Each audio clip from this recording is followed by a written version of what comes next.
Hi guys, welcome to JXploit. My name is Zidhan and in today's video we are going to discuss about symmetric ciphers. Let's begin. So what is a symmetric cipher? A symmetric cipher is a cipher that is generated applying a symmetric key algorithm or symmetric key cryptography on a plain text. Now in symmetric key cryptography, only a single key, that is a secret key, is used for both encryption and decryption process. Symmetric ciphers are of two types. One is the stream cipher and the second one is the block cipher.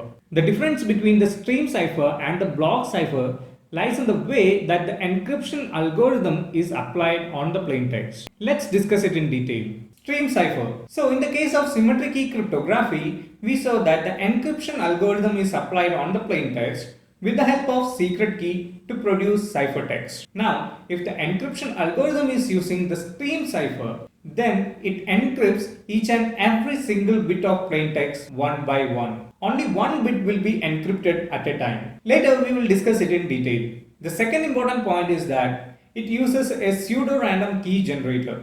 The key generated by the key generator can't be predicted or it is unpredictable.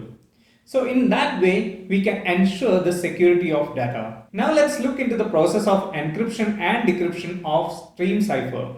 Encryption process of stream cipher. Suppose there is a message and assume that this is a binary representation of that particular message.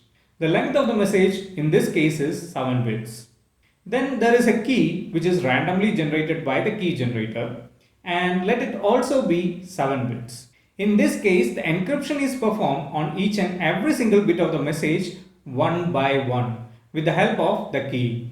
Encryption process is nothing but the basic XOR operation. I hope you guys are familiar with the truth table of XOR. When both the inputs are the same, the output will be 0. And whenever both the inputs are different, then the output will be 1. Pretty easy, right? Now let's try to do the XOR operation with the message bits and key bits starting from right to left.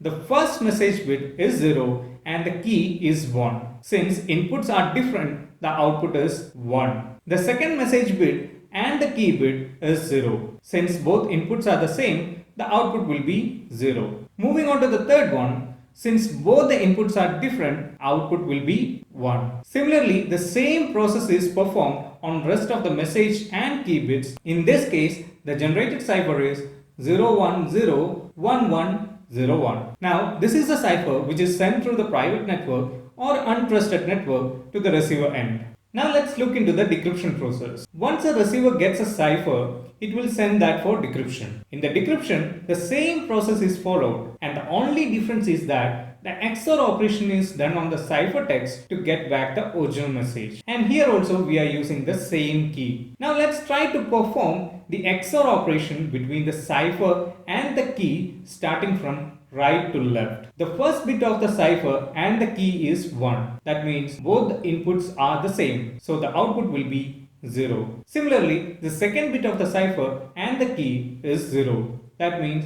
the same input. So again the output will be 0. Moving on to the third one, the cipher and the key bit are different in this case. That is 1 and 0. So the output will be 1. Similarly, the same process is applied on rest of the bits one by one. And finally, we will get back the original message. That is 101100. One example of encryption algorithm that uses stream cipher is reverse cipher 4 or RC4. Block cipher.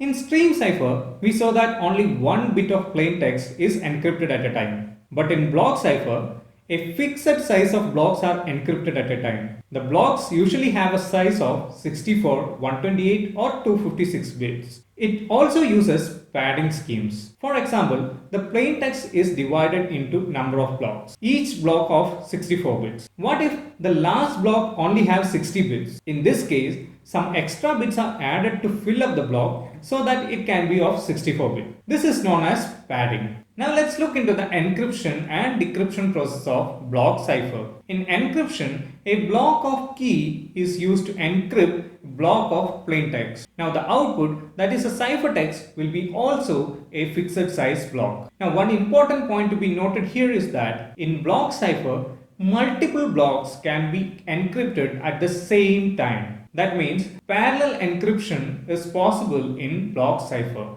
Now let's look into the decryption process. In decryption, the reverse process is carried out to get back the original plain text. Here also, multiple blocks can be decrypted at the same time. Some of the encryption algorithm which uses the block ciphers are DES or Data Encryption Standard and AES Advanced Encryption Standard.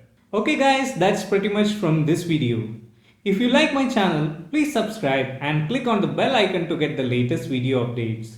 Thank you so much for watching. Bye bye.